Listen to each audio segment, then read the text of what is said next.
Hi everybody, welcome to the Parallel Systems broadcast. I'm your host Mike. Thank you so much for tuning in to this very important episode. We are live, like Bill Riley said. We'll do it live. Well, we're doing it live. It's Sunday night and we are live.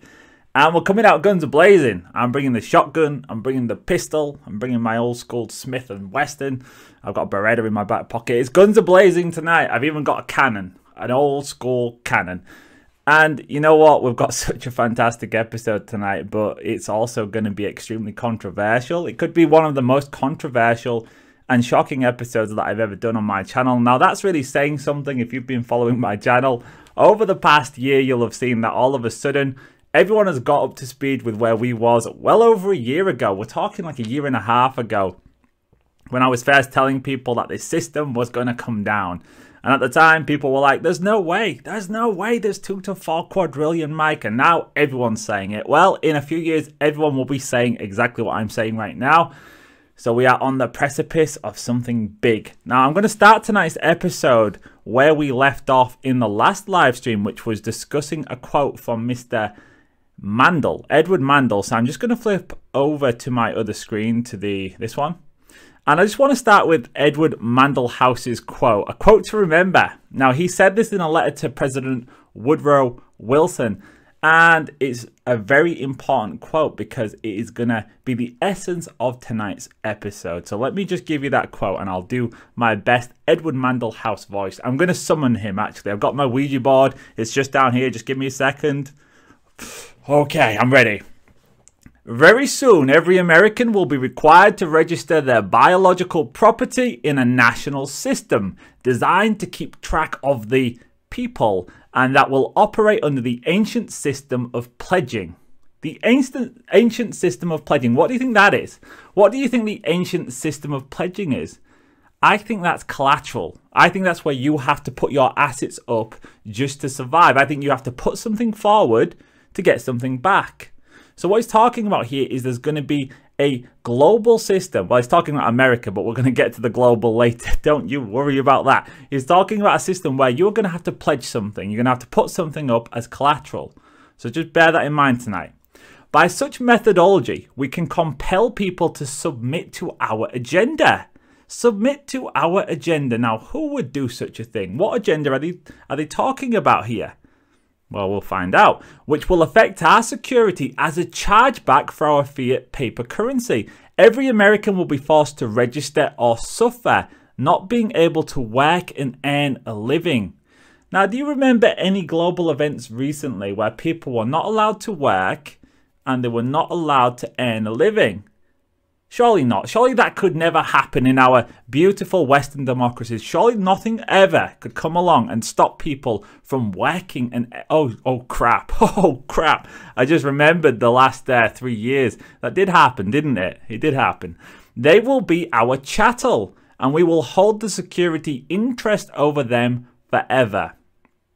By operation of the law merchant. Now that's Admiralty law. The law merchant, Admiralty law.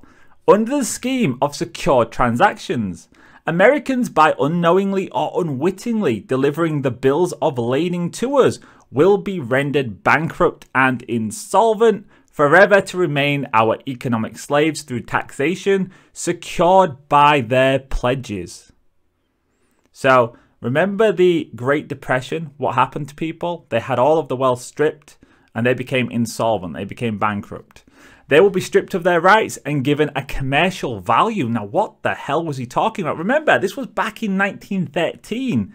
And he was saying they will be stripped of their rights and be given a commercial value designed to make us a profit, and they will be none the wiser. So he's talking here about human beings being used as collateral. So we'll come back to that later in tonight's show. For not one man in a million could ever figure out our plans, and if by accident 1 or 2 would figure it out, we have in our arsenal plausible deniability. Okay, we're nearly done. After all, this is the only logical way to fund government, by floating liens and debt to the registrant in the form of benefits and privileges. This will inevitably reap huge profits beyond our wildest expectations and leave every American a contributor to this fraud, which we will call social insurance. Without realizing it, every American will insure us for any loss we may incur. Oh, hold up a second there. What did we learn in that book that we all just read recently? That all assets have been put up, all financialized assets, all securities have been put up as collateral without people realizing it. And he said here 100 years ago that without realizing it, every American will insure us. And he's talking about the bankers there. When he says us, he doesn't mean government. He means the bankers. Every American will insure us for any loss we may incur. Isn't it funny that that's exactly what has happened? That is exactly what they achieved. How interesting. And in this manner, every American will unknowingly be our servant, however begrudgingly. The people will become helpless and without any hope for their redemption, and we will employ the high office of the president of our dummy corporation to foment this plot against America. So what he's saying there is that America is a corporation. Now, wouldn't that explain some things? That America is a corporation rather than a sovereign nation. That Great Britain is a corporation. That Europe is a corporation. Wouldn't that explain why our politicians, or should I say CEOs, behave as they do? It would explain an awful lot. Now, I want you to keep this quote in mind, and we're going to come back to it later in tonight's show. But just to remind you who Edward Mandell House was, this is the book, I've got it in front of me, the famous book, The Creature from Jekyll Island. And he is in this book, and I was reminded of this in a previous episode when I discussed him. Someone said, he's in The Creature of Jekyll Island, and I thought, oh yes he is. Now it says here, Edward Mandell House was the man who secured Woodrow Wilson's nomination for president and who thereafter became the hidden power of the White House. He negotiated the secret agreement to draw the US into World War I at the very time Wilson was campaigning on the promise to keep America out of war. So he was campaigning. In fact, I can remember what he said. He said, there is not a chance on this planet that my son or your son will go to war. That's what he said. He got elected. He immediately put America into war. Now, how was that possible? Well, it was possible because of Edward Mandell House. And who was he? He was an agent of the banksters.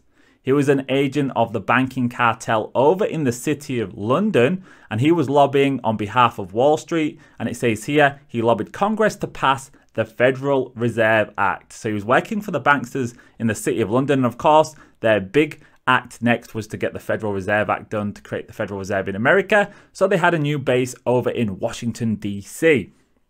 So that's the guy. Does he sound like the kind of guy who would say a quote like this? I think he does. I think he matches very much with that.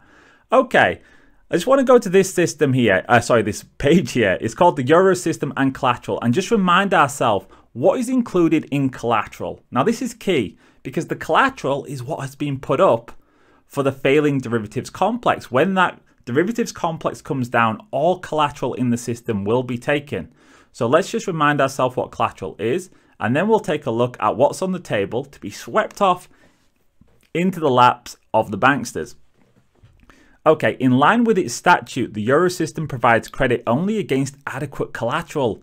Typically, collateral refers to marketable financial securities, such as bonds or other types of assets, such as non-marketable assets or cash. The term eligible asset is used for assets that are accepted as collateral by the Euro system. Now, I've just picked this one at random. This is for Europe, but we're talking about a cross-Western taking of collateral. So this is going to be in the US, Canada, Australia, all of them.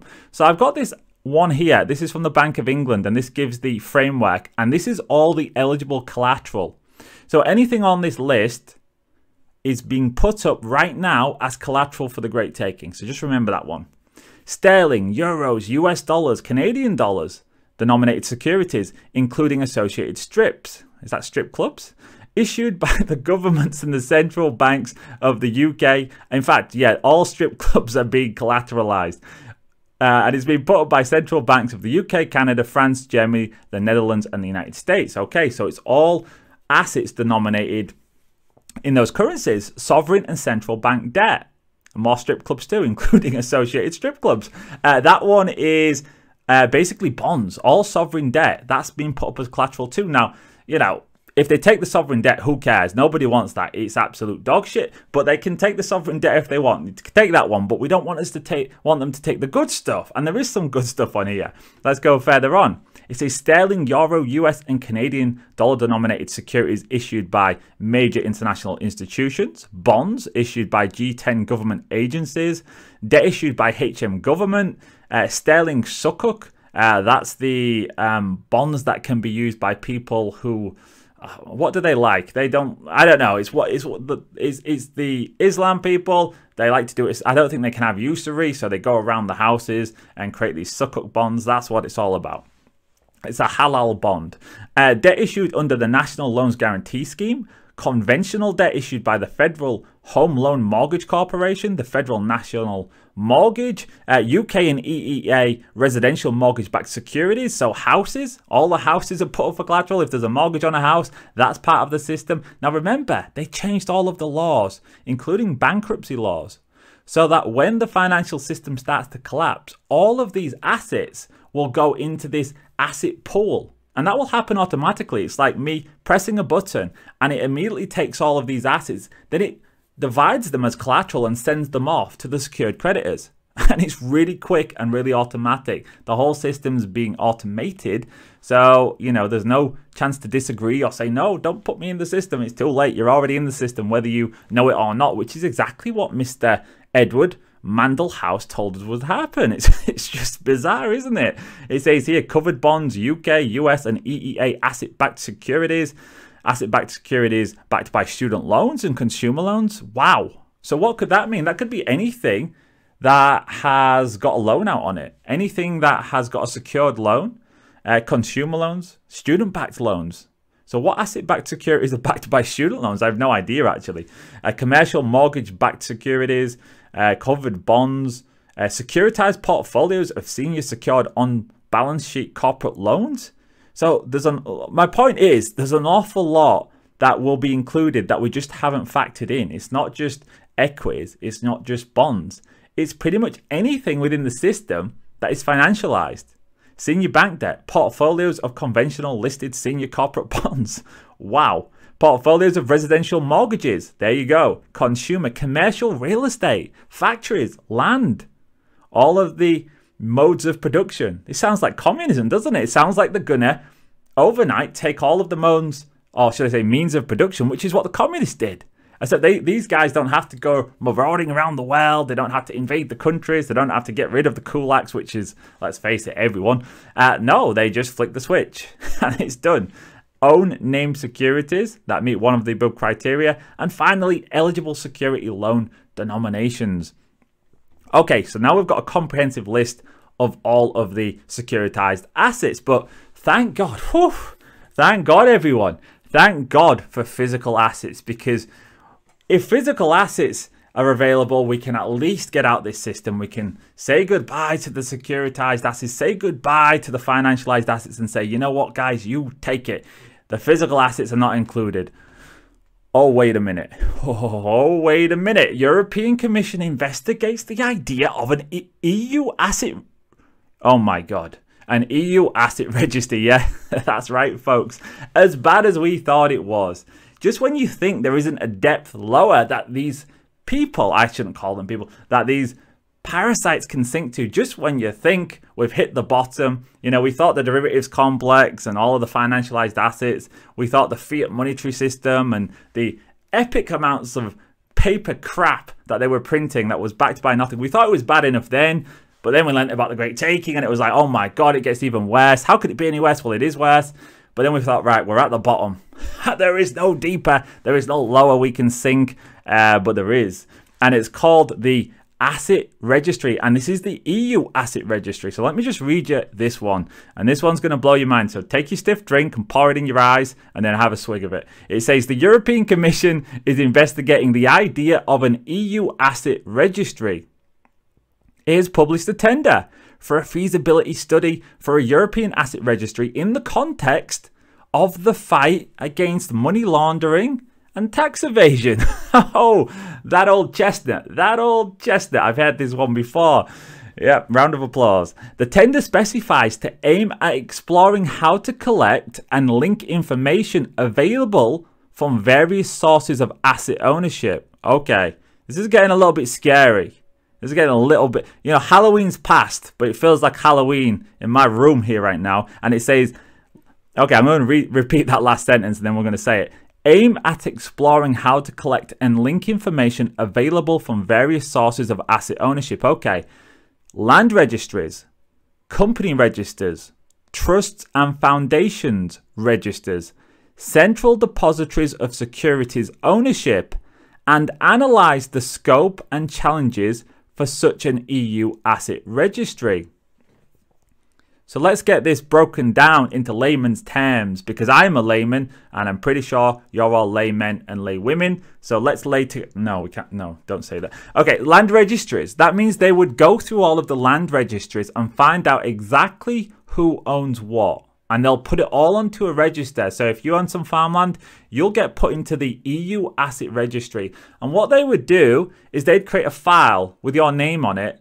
And in that file, they would have a comprehensive list of all of your assets, not just the ones they already know about, not just the securities and the bonds, which remember, they already own those assets. But they want to know everything else that you own. Now, it's really interesting, and I'm going to do a specific episode on this. In fact, I'm going to do a whole podcast on it for the Parallel Mike podcast, all about land registry, because that's really interesting. If you go to the UK, which I wouldn't advise you do right now, not unless you want to see border wars between India and Pakistan and civil disobedience and riots because of something that's happening in God knows where. I mean, the UK really is the Tower of Babel. If something happens anywhere in the world, it will cause a flare-up in the UK. It doesn't make sense. The only thing that doesn't cause a flare-up in the UK is when something happens to maybe a straight white male. But yeah, or female for that matter. But anything else, it will have a flare-up in the UK. Now, I wouldn't advise you go there, but if you did, the land in the UK, only 80% of it is registered. That's really interesting. Why is that? Well, when the Land Registry Act came in, everyone was asked to register their land, but 20% of the population didn't. Now, who do you think those 20% were? Who do you think didn't fall into the trap of registering their land? Well, I'll tell you who it was. It was all of the wealthy elite, the aristocrats, the people who got their land because it was stolen. It was stolen by William the Conqueror. He came to the country and he took all of the land in the country and he made the Doomsday Book. Now, the Doomsday Book was a complete and total register of every bit of land in the country. Now, before he was in the country, prior to William the Conqueror, everyone was able to own their land absolutely. They had a loyal title. So that meant they had complete and full ownership over their land. Now, what happened when William the Conqueror came was he took all the land and he said, oh, it's all mine. It's all mine. Sorry, guys. It's all mine. Now I'm going to go do a massive register to see what I own. And then he started to tax people because of it. Now, what he did do was say to the aristocrats, if you support me, I'm going to allow you to have land. And I'm going to give you large swaths of land that he just stole from people like me and you. That's what happened. That's history. And he gave it to them. Now, they've passed it on generation to generation. And those families still exist. And they still own that land. But when the Land Registry Act came into force in the 1900s, they said, yeah, I don't think so. We're not putting ourselves into that land registry. Now, why do you think that is? Do you think that they had some foresight as to what might come next? Well, I think they did. So we've got all our land in the land registry, but they don't. Therefore, they can't be taxed on it. And the reason that they don't have to put it in is because they don't sell it. If you sold your land, then it will automatically get put into the land registry, but they don't sell it, you see. They pass it on through inheritance. So all of us plebs will have our land in the land registry, but they won't. So you can see how this two-tier society is starting to be created. But let's go back to the EU asset database because that's another topic entirely. So company registers, okay, fair enough. They're going to look at all the company registers to see who owns what. Trust and foundations, central depositories of securities. Well, it already exists. It's too late. But now let's go down to the next paragraph.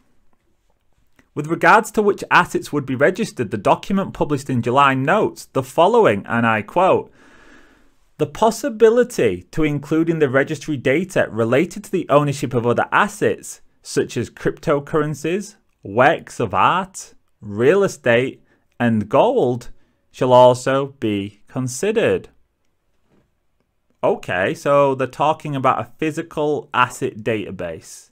So just when you thought it couldn't get any worse than the Great Taking, that all of the financialized assets were being taken, put up as collateral, they're going to be used to strip the wealth of the everyday man and woman, the working class, me and you. Now they're talking about creating a physical registry of all assets, including cryptocurrencies, works of art. Just think about that for a second. I've got a beautiful piece of art in my living room. I've got a beautiful, I shouldn't say that actually, they're going to put it on the register. It's going to be on the register now because I've got a beautiful piece of art that I bought my wife for her birthday. It's of a mountain scene in the Pyrenees. It's beautiful. So they're going to what? Come to my house and say we want to come around your house and we're going to put it onto the blockchain. We're going to create an NFT. We're going to tokenize it. We're going to add it to a registry. That is exactly what they're talking about doing. They're talking about taking a full inventory of your life. Now listen to this. In an analysis, Dutch lawyer Ellen Timmer remarks, no explanation is given why the asset registrations held by the tax authorities are not sufficient and what additional value is to be expected from the new asset registry. So she's saying, why the hell would they do this? Well, I think we understand why they would do this. They're talking about tokenizing everything so they have complete and utter total surveillance over you and your life, and especially your wealth, because that is total control. If you cannot use your wealth freely, then you can't do anything. You are essentially a serf. This takes us right back to serfdom. Remember William the Conqueror, 1088, he took all the land. Well, what did he do to the everyday population? Remember, those people used to own their land outright. They could grow their food, they could live freely. Not anymore. That's when slavery began, serfdom. And if you was poor, if you was just an everyday man and woman, you had to work on someone's land for free. For 10 months of the year, you didn't get paid a penny. And the other 2 months, all you got to do was to eat some of that crop. That was it. So you was working for free. Now, the new system is a digital, technologicalized version of that. You'll become impoverished in the Great Taking. You'll have nothing left but your physical assets or whatever else you've got. Then they will be pledged just like Mr. Edward Mandel said. You will have to go back to the ancient system of pledging. And they'll say, okay, well, if you want to eat the food, which there's not enough of, but if you want some, don't worry, we're going to look after you, but you have to pledge something. Now, why would they need a complete asset registry? Well, I think that's why. There's no other reason for it. They say it's for tax evasion. We'll come back to that one in a moment. She adds the following: it looks as if the private sector plays no role in the feasibility study at all, and those who are confronted with the inappropriate European plans will not be consulted. Noting that only the following stakeholders are mentioned in the European Commission's consultation. So let's look at the stakeholders. Who do you think it's going to be? NGOs involved in the fight against tax evasion and money laundering, even though they usually act as political marketing instruments of governments. Oh yeah, that is exactly what they are. Those NGOs are the marketing arm of government, and I'll prove that to you in a second. Banks, well, I trust them. We all trust the banksters. Oh yeah, they didn't get us into the mess, did they? No, they're going to get us out of it. I don't think so. IT suppliers, subcontractors involved in the maintenance and development of AML, CFT, EU information sharing systems, and a black box of big IT companies, big techs in there too. Now listen to this. Ferber is the European Party's representative in the European Parliament's Econ Committee. With his stance, he goes against the EU Commissioner responsible for the initiative. Mairead McGuinness, who's also the EEP, said in a letter the following: for me, these plans are completely disproportionate, and the relationship between citizens and the state envisioned by these plans reminds me of the one we know from China, rather than EU member states. So you can see the arc that we're on now, can't you? All of that dystopia that people used to say, look at China, look at that authoritarian regime, it's actually starting to look like a rosy and cheery regime over there compared to what they're planning over in the EU and America for that matter. And this, for me, sums it up perfectly. Germany's Liberal Party, FDP, stated the following: to fight crime does not justify turning EU citizens into glass objects. I think that put it very poetically. That is exactly what they are planning to do. They're planning to turn your house and your life into transparent glass, so they can look in at any point and say, oh, what you doing there? Whoa, I saw what you put on Twitter. We're going to take that piece of artwork from you. You know, that's what they want. They want complete and utter control. Let's go on to the next one. This is the Tax Justice Network. And it says here, a global asset. Oh, we're gone from European now to global. Now, who's the Tax Justice Network? It's another one of those NGOs. And it's funny, if you go online, what you'll find is there's a load of these tax justice networks. There's like the tax justice database, the tax justice superheroes, the tax justice victors, all kinds of crap talking about tax justice, and they all are funded by the same people. NGOs, they're all funded by the same, and they are essentially the propaganda arm. And they say this: a global asset register is a proposal to create a comprehensive international registry. Okay, we've gone from the EU, and they're like, yeah, let's just go global, baby. Let's go big. Let's go big.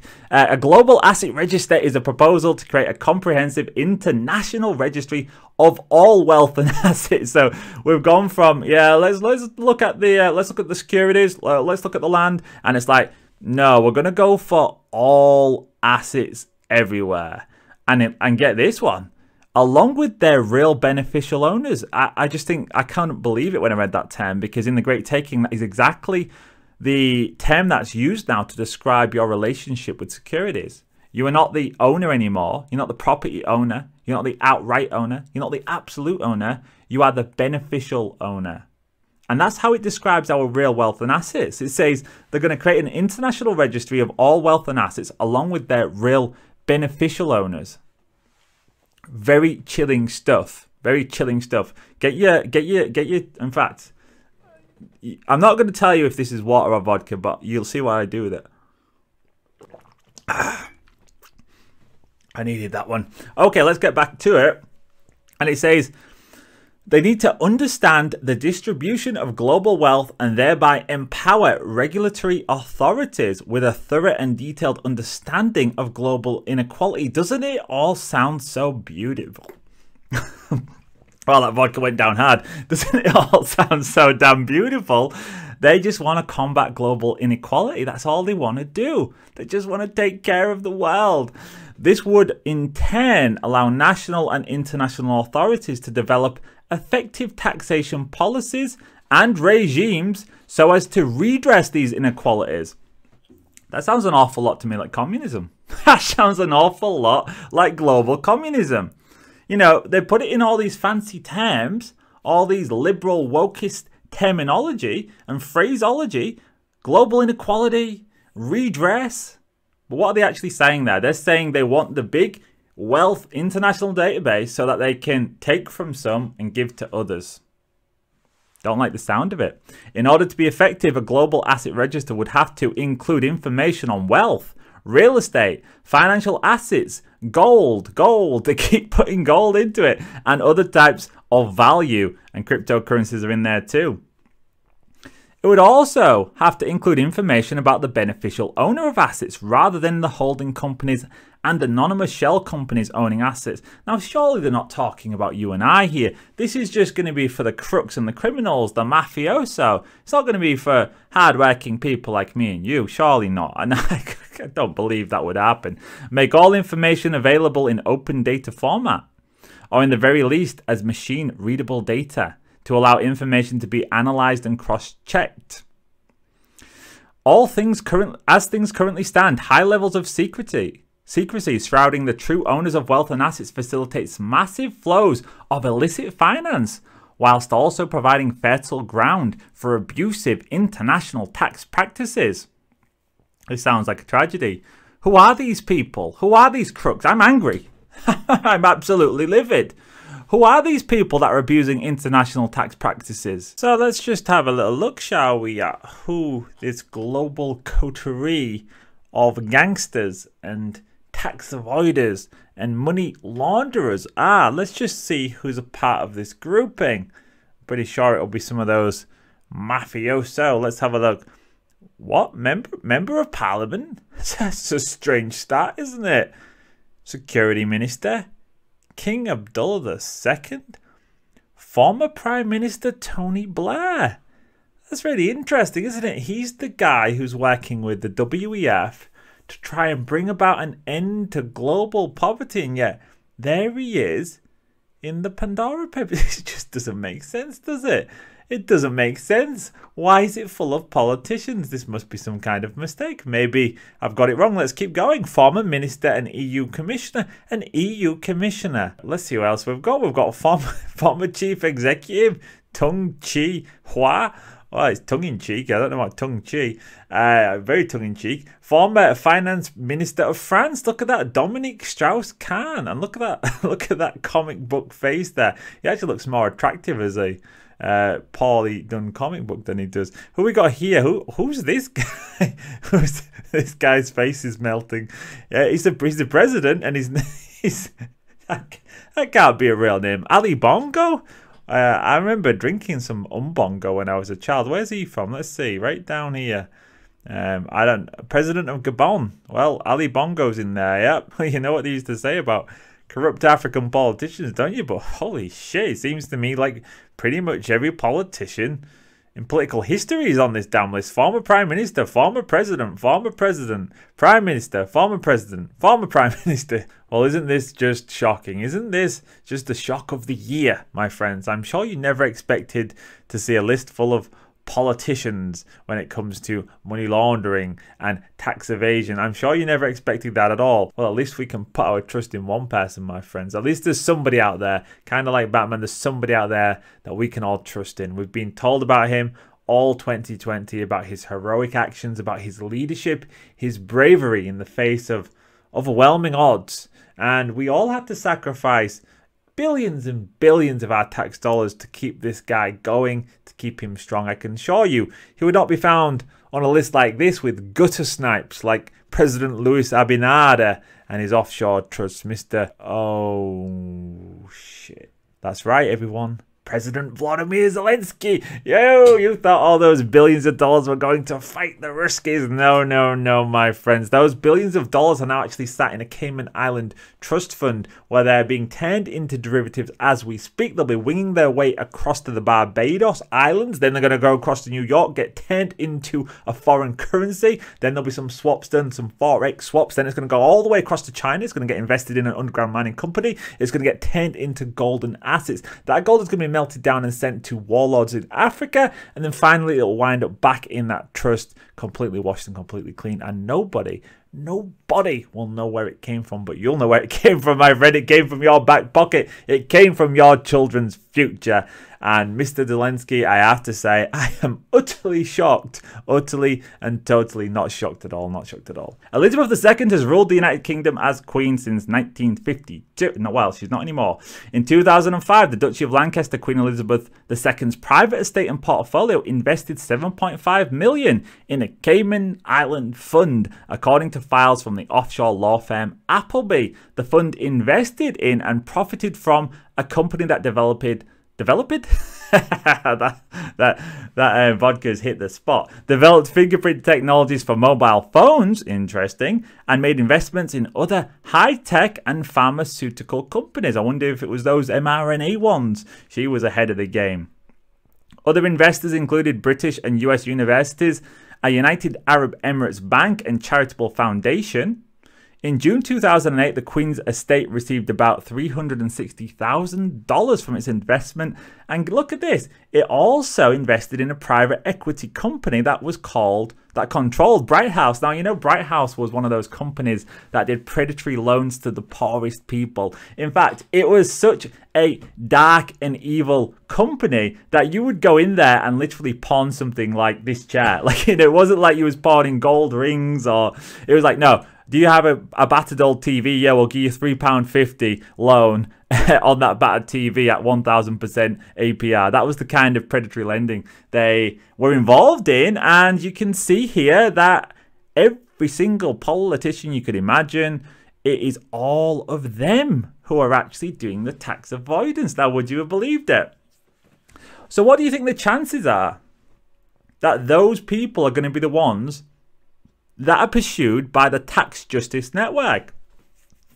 As far as I can see, not a single one of them is being pursued by tax justice networks. In fact, it seems to me like a global asset register will probably not include a single one of those people. In fact, I would say almost certainly not, because you know what they've done? They've put all of their monies in what? Begins with a T, and it's something that I have zero in these people. That's called trust. I've got zero trust in those people, and yet that is where they're hiding their money. Isn't it ironic that they use this word trust? Because let's face it, you wouldn't trust them as far as you could throw them, and I don't think we could throw them very far, because most of them are morbidly obese because they lead a life of inactivity. They sit there raking in the cash, putting it into their Cayman Island company that then invests in about 50 different places. Then it gets turned into some derivative, then it gets turned into Chinese yuan, then it goes across to the US and it gets put in bonds, then it comes back across to the Cayman, and then it gets put back into their secret account. And by the time anyone knows what's happened, you can't find the wealth. It's all gone. But yet they all seem to get away with it. The tax justice network has failed us once again. But I'll tell you what it won't fail us on. Taking track of your wealth. You know, we're all just struggling to get along, guys. We're all just struggling to make it by. But these people want to make a centralized global resource detailing who owns what. And I can guarantee you their assets will not be a part of it. Okay, so I think I'm going to leave it there for this one. I'm just going to flick back over to the backdrop with the graphic. But what you have to understand is these maniacs, people, these maniacs have to be stopped, because if we allow them to get away with what they plan to do, and remember, they are just planning to do this, just the same way they planned to do it with the securities, they got away with it. But they're planning to do it now with all physical assets. And if they manage to do that, I think it will go back to that Edward Mandel quote, which will be an ancient system of pledging. So let's imagine there's a massive financial crisis. Let's just imagine it happens. I mean, I'm sure it's not going to happen. The system looks perfectly fine to me. Those banks collapsing is a sign of health. In fact, how long till they tell us that 2 + 2 = 5? Banking collapses are a sign of good fiscal health. I'm sure they're going to say it soon. And, you know, when that happens and people are left in real financial distress, what I think would come next is, okay, well, we're going to fix it. But it's not for free, guys. It's not for free. There has to be something pledged. There has to be some collateral. Now, at this point, most people will not have much left because all of their securities would have been taken in the collapse, one way or another. Whether the great taking happens or not, I don't know. I don't know. You've read the book, you make your own decision. But even if it didn't, let's imagine the stock market collapses by 80-90%, something like during the Great Depression when we had the 1929 stock market crash. In just 3 years, it had lost 89%, and it took about 23 years just to break even. Let's imagine that happened. We do have one of the biggest financial bubbles in history, so it's quite possible. We've got all of this funny money, this QE, we've got a sovereign debt crisis. It doesn't look very good, does it? It doesn't look very good at all. So let's imagine that they don't collapse the system, but we just go to this massive, massive Great Depression, the Greatest Depression. Well, I think in that system, they will say, well, we're all bankrupt. Sorry, we're all in the same boat together. We're all equal here, guys. Some are more equal than others, but we're all equal here. But you know what? If you do have something left, we're going to have to come and assess it. We're going to have to put it into this database, and it's going to be a fungible token. Don't worry. It's all fine. But now it's a fungible token, they'll be able to use it as collateral, you see. So that allows them to take a physical asset, like, for example, my Creature from Jekyll Island book. They might say, okay, he's got a book there. It cost him about $20. We value this on Amazon, because Amazon's not going anywhere. Don't worry about that. Amazon's still going to be there. Jeff Bezos and his CIA contracts, he'll be fine. And they'll say, right, this book used on Amazon is $3.50. So we're going to put it up as, we're going to make an NFT for it, Mike. Don't worry about it. We're going to put it onto the blockchain. And then a Chinese investment firm is going to buy it for $1. So $3.50 on Amazon, they're going to buy it for $1. And before you know it, it's been traded back and forth. And then someone comes at my door the next day, it's probably a drone, and it says, we're here for your book. And it's going to zoom up the book and take it away. And then I'll get my sandwich. Then I'll get my book sandwich for it. Now, of course, I'm being facetious here. But what I'm talking about is literally what can happen. They talk about this in their own literature. How far do we allow this to go on before we say, actually, I ain't doing it. I'm not playing that game. Like, I'm not taking part, thanks. But of course, it requires people to do that collectively. And meanwhile, all the people are out there, they're arguing over side A or side B or side A. Who the hell cares?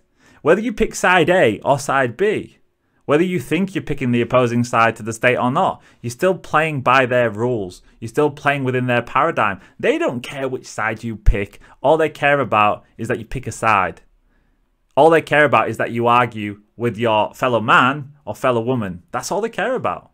Because that keeps you locked in the system. It keeps you locked in the game, playing the game, rather than taking notice of some of these things that are happening, like a global asset registry. So, you really have to be aware moving forwards. We're here for your book. Yeah, and that's what's happening. That is exactly what's happening. All of this is taking place, but there's a lot of confusion out there because people are just not observing what's going on where it matters. We're observing what goes on in our little silly devices and the screens. And unfortunately, if we do that for too much longer, all of this will take place before we've ever had a chance to actually take a step back and reflect and analyze what's really taking place in the world today. Because ultimately, we're talking about a very few people who are controlling this whole system. And I mean, we're on YouTube, so there's only so much I can say on this channel. But ultimately, I don't think the political level matters at this point. I don't think those political people have mattered for decades. I don't think they've mattered for about a century. If you go back to this book that I just mentioned, it says about Mr. Edward the Colonel. His nickname was the Colonel. Edward Mandel Randall House, who's come to take your house. He was not a politician at all, but he was working in the background. And, the more I look around at these politicians, actually, we just looked at the politicians. We know what they're doing. They're creating Cayman Island shell companies to take wealth from the system. They're taking the cream off the top. And I'm sure their assets are going to be fine in any great taking. But we don't have shell companies in the Cayman Islands. We're just everyday people trying to get along, trying to make a damn living. And these suckers want to come and take the lot. And I don't think we should allow that to happen. So I think I'm going to leave it there for tonight's episode, everyone. Thank you so much for listening to this one. And, you can go away and you can feel down about this. You can feel sad about this. Maybe that's the initial response. But actually, I take another approach on this one. I take another tact, and that's to say, no, I'm going to resolve myself to not allow that to happen. And I'm not going to allow my mind to go to that place where we accept that it happens, because let's face it, they understand how this mind magic works, this alchemy, and I think they want us to believe it's inevitable. And I think if you believe that, it almost is.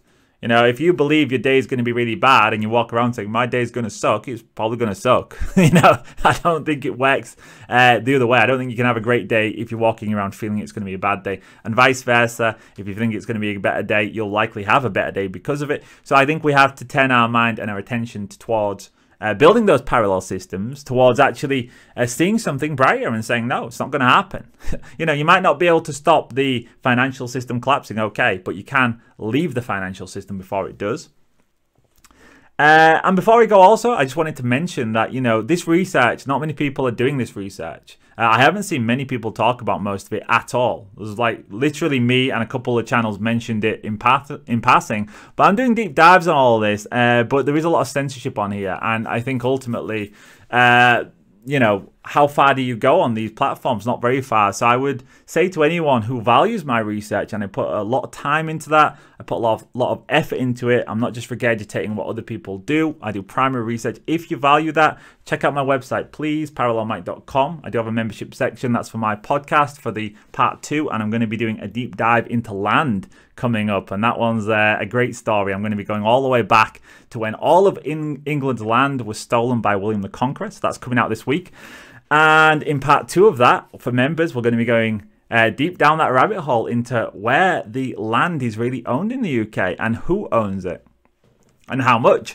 And then in the next one, don't forget also Patreon too for my exclusive content and community as well. And ultimately, if YouTube fails, if it if I'm not on YouTube, that's where I'll be. I'll be delivering content to the people who are on there supporting me. So it really does help if people support. And yeah, and that's how we actually start fighting back, is to, you know, expand our horizons beyond these tight circles, these limited hangouts that they put us in. Okay, so that was my sales pitch. I'm going to have to leave it there. Thank you so much for listening. I will see you all in the next one.